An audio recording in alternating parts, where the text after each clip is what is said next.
මෙයත් එක්ක තමයි ආවේ. මේ ඉන්නේ මගේ චූටි බබා. යසස් නා බබා. මේ ඉන්නේ මගේ අනිත් චූටි බබා. නෝනා බබා. ඉතින් පේනවනේ.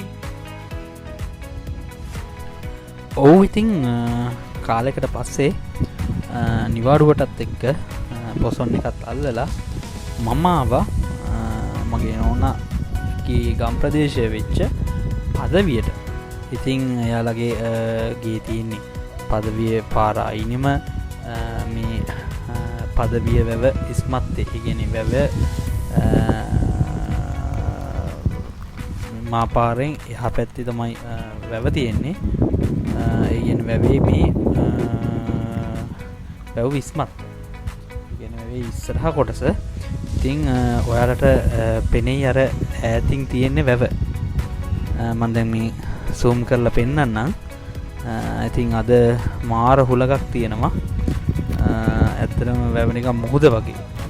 ඉතින් ඔයාලට හොඳට බැලුවොත් පේනවා ලොකු වැලි වැවේ තියෙනවා. ඉතින් මේ පදවිය වැව ගැන කතා කරොත් ඉතින් මේ පදවියේ ගොඩාක් පවුල්වල ප්‍රධාන ආදායම් මාර්ගය දීවර රැකියාව.